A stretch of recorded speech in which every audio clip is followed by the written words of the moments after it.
لله أعوذ بالله من الشيطان الرجيم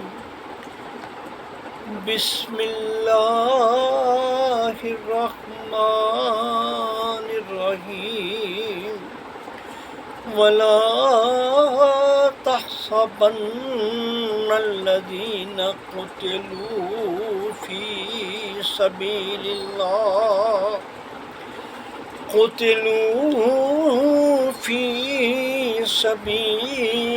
الله أمواتا بل أحياء عند ربهم يرزقون صدق اللہ العظیم سبحانک لا علم لنا الا ما علمتنا انک انت العلیم الحکیم رب اشرح لی صدری ویسر لی امری واحلل عقدۃ من لسانی یفقهوا قولی رب یسر ولا تعسر وتمم الخیر۔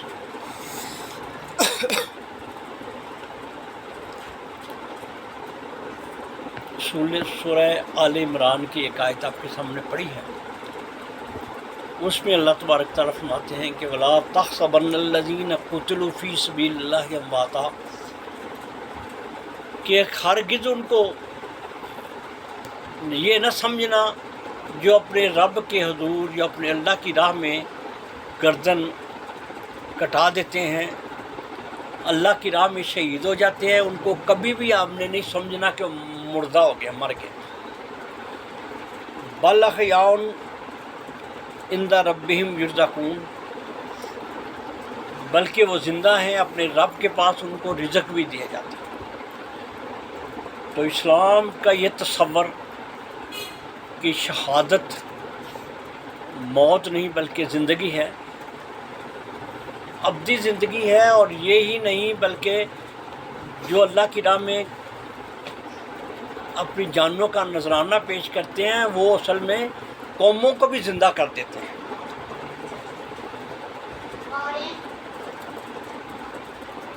وہ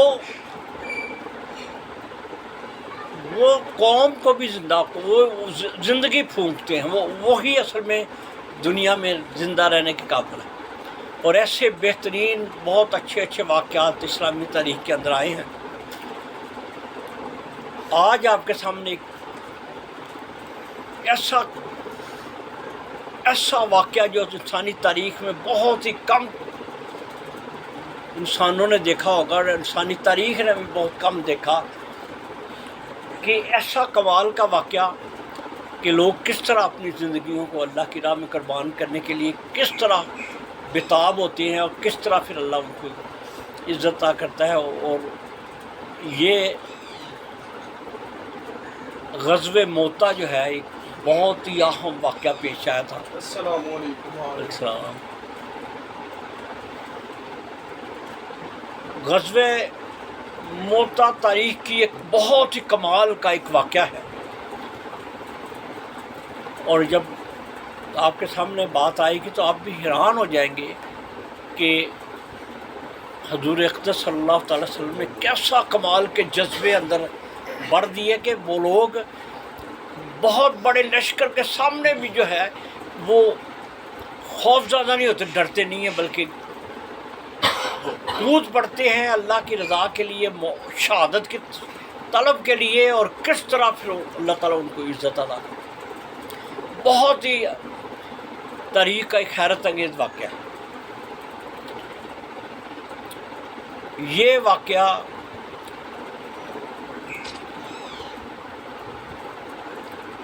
ہجرت کے 7ویں سال پیش آئی۔ جب نبی صلی اللہ علیہ وسلم جب ہجرت کر کے مدینہ منورہ آئے نا تو 7واں سال تھا، تو یہ واقعہ جو ہے یہ پیش آیا تھا۔ اس کا سبب یہ بنا کہ حضور اقدس صلی اللہ تعالیٰ علیہ وسلم نے جب صلح حدیبیہ ہو گئی، آپ کو پتہ ہے نا پہلی کہ سب سے پہلی جو مشرکین مکہ کے ساتھ ایک جنگ ہوئی 2 ہجری، 1 ہجری کو نبی صلی اللہ علیہ وسلم تو ہجرت کر کے جب آگے سیٹ ہو گئے، 2 ہجری دوسرا سال یہ ہوا کہ مشرکین مکہ نے ایک فوج، بہت بڑا لشکر، اب ان کے حساب سے اس وقت بڑا تھا، 1000 سے بھی زیادہ لوگوں کا لشکر لے کے، بہت ہی زیادہ تھا. تو غزوہ بدر میں بہت شاندار اللہ تعالیٰ نے کامیابی دی،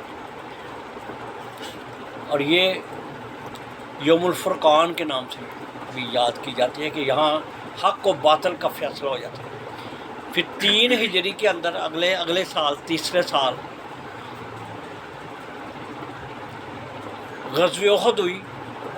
اس میں جیسے میں نے پہلے بتایا ہوا ہے کہ یہ جو آیات نازل ہوئیں، اس میں یہ تھا کہ وہاں مسلمانوں کی کچھ غلطیوں کی وجہ سے وہ وہاں پہ مشکلات کا سامنا کرتے. اس میں 70 مسلمان شہید ہو گئے. مسلمانوں کے پہلے میں 313 بندے تھے، دوسرے میں 700 کے قریب مسلمان وہ مقابل ہو گئے. تیسری جنگ تھی 4 ہجری، وہ جو تھی وہ سارے لشکر اکٹھے ہو کے مدینہ منورہ پہ حملہ آور ہو گئے، اور حضور اقدس صلی اللہ علیہ وسلم کو خندق کھودنی پڑی. تو اس کو غزوہ خندق بھی کہتے ہیں اور احزاب بھی کہتے ہیں. اس کے بعد پھر حضور اقدس صلی اللہ علیہ وسلم 2 ہجری کو بدر، 3 ہجری کو احد، 4 ہجری کو غزوہ خندق، 5 ہجری کو پھر حضور اقدس صلی اللہ علیہ وسلم ہم عمرے کے لیے نکل کے گئے. انہوں نے عمرہ نہیں کرنے دیا، اور انہوں نے کہا کہ اگلے سال کرنا، عمرہ آ کے کرنا. تو وہ 5 ہجری کو، 6 ہجری کو پھر حضور اقدس صلی اللہ علیہ وسلم عمرہ کرنے گئے اور صلح حدیبیہ ہو گئی. جب یہ صلح حدیبیہ ہو گئی تو پھر ایک اور اسلام کو پھیلنے کا موقع ملا، اسلام کو آگے بڑھنے کا. پھر حضور اقدس صلی اللہ تعالی وسلم نے جب صلح حدیبیہ ہو گئی اور اس کے بعد اسلام کو پھیلانے کا وقت تھا، تو نبی صلی اللہ علیہ وسلم نے مختلف بادشاہوں کو خط لکھے. تو یہ 6 ہجری کو خط لکھے. تو یہ واقعہ جو ہوا ہے یہ 7 ہجری کا. تو کیا ہوا کہ جب حضور اقدس صلی اللہ تعالی وسلم نے مختلف جگہ پہ فارس میں ایران کے بادشاہ کو بھی خط لکھا، روم کے بادشاہ کو بھی خط لکھا، مختلف مصر بھی بادشاہ کو بھی خط لکھا. تو یہ جو تھا نا، یہ خط ایک نبی صلی اللہ علیہ وسلم نے ایک اپنا بندہ بھیجا، اپنا نمائندہ خط دے کے، دعوتی خط دے کے اسلام کو قبول کر لو تو تم جو ہے تم ہی برسر اقتدار تمہیں دیا جائے گا، ہم تم سے حکومت نہیں لیں گے، اور یہی اللہ کا نظام ہے. اس طرح کی جو بات کی. تو ایک صحابی ہے، ان کا نام تھا حضرت حارث بن عمیر ازدی.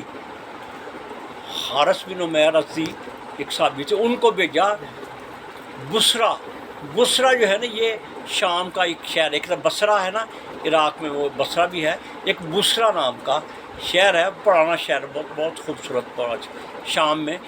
اس کے حکمران کو اور یہ خط بھیجا. یہی تو کیا ہوا کہ اس پہ ہرقل جو تھا روم کا بادشاہ، اس کی چونکہ بادشاہی اس میں حکمرانی تھی، انہوں نے اپنا گورنر بنایا تھا.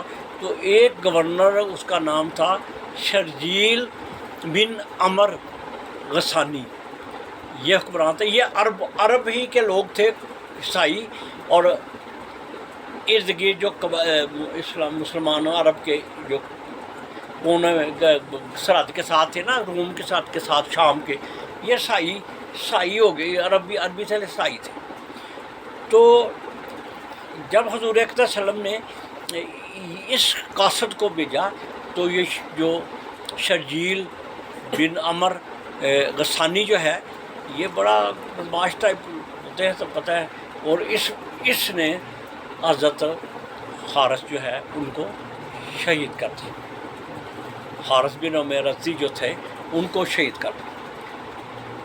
اب کسی بھی نمائندے کو اس وقت بھی اور آج بھی دنیا کا ایک اصول ہے کہ کسی بھی بندے نمائندے کو اگر کوئی بھیجا جائے وہ قتل ہو جائے تو اس کے خلاف جنگ ہی کی جاتی، کیونکہ اس طرح تو وہ چڑھ دوڑیں گے اور آپ بالکل ختم ہو جائیں گے. دیکھیں نا، آپ نے اگر دفاع ہی نہیں کر سکتے تو پھر آپ کی عزت ہی ختم ہو جائے گی.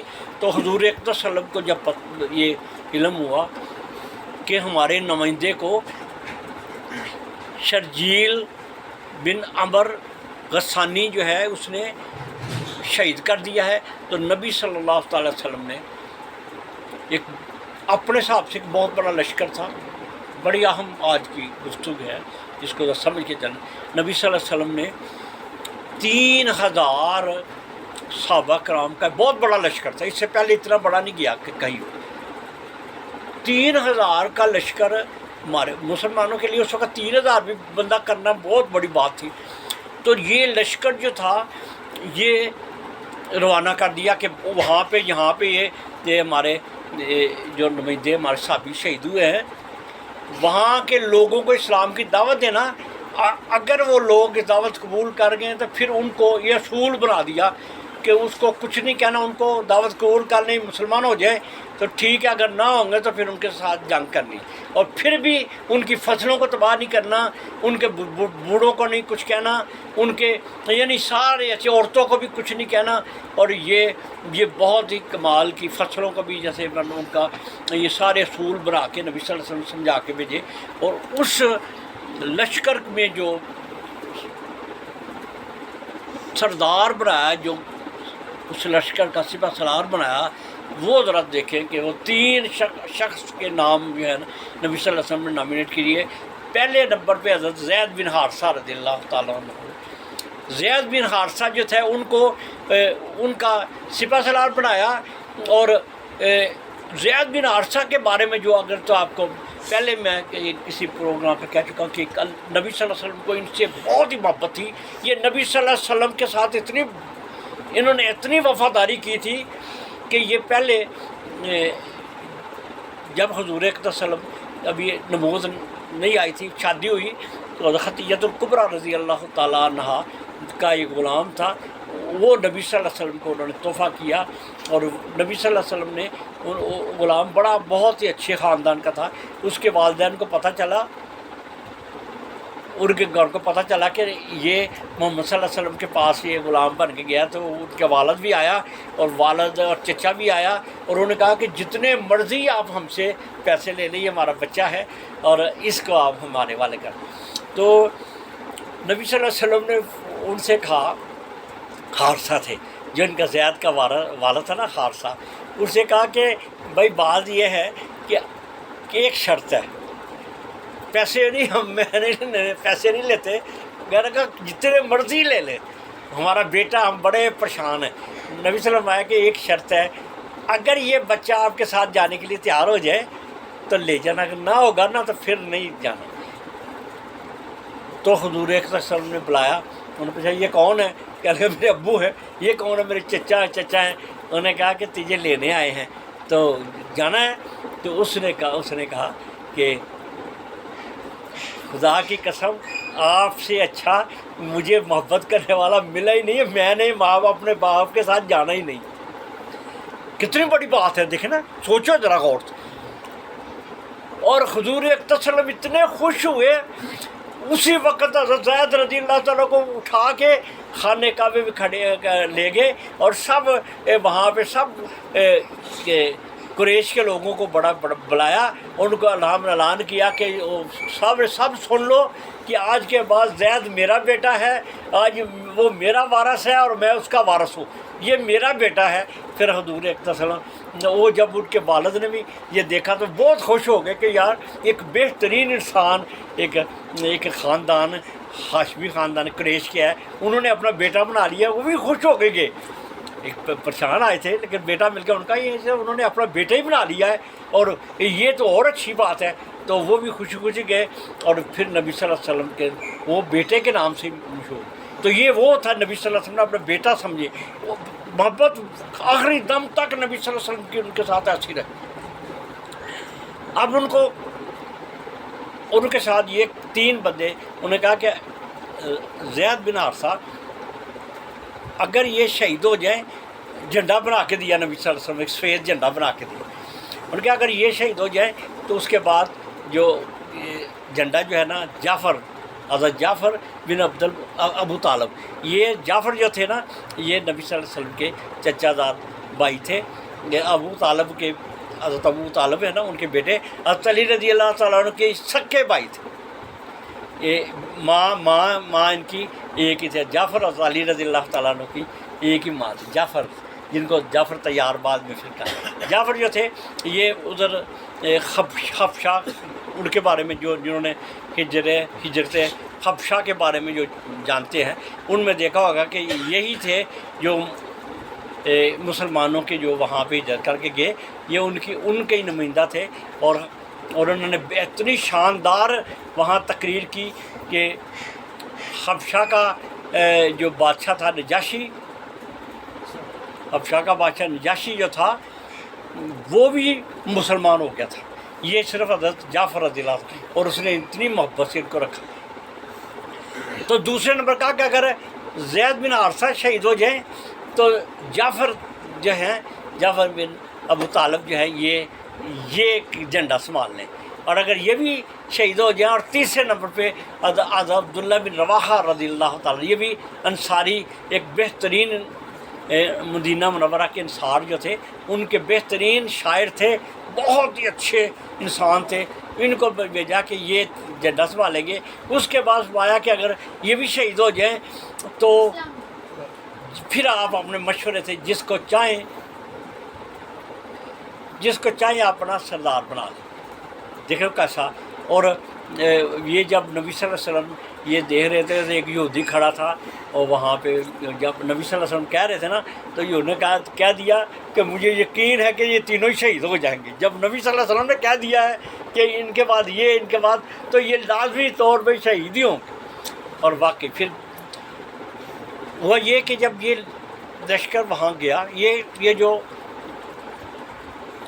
جگہ تھی موتا کا مقام، یہ اردن کے شام کے قریب اردن کے علاقے میں ہے موتا. تو وہاں تک جب لشکر ہمارا وہاں سے روانہ ہوا، نبی صلی اللہ علیہ وسلم ان کو باہر تک چھوڑنے آئے. جب یہ لشکر وہاں جب پہنچا موتا میں تو وہ جو شرجیل، جن کا میں آپ کو بتایا گورنر جو تھا ان کا ہرکل کا، اس نے ایک دم اس کو پتہ چل گیا. دیکھو کتنی ان کی بھی CID ہوتی ہے، ان کو بھی پتہ چل گیا کہ لشکر آیا ہے حملہ کرنے کے لیے. اس نے فوراً ہرکل جو روم کا بادشاہ تھا اس کو بھی اس نے کہہ دیا کہ میرے وہ تو مسلمان اپنا فوج انہوں نے بھیجی ہے، نبی صلی اللہ علیہ وسلم نے فوج بھیجی ہے، وہ منچ پہ حملہ ہونے والا ہے، مجھے بچاؤ. اس نے ادھر بھی کہہ دیا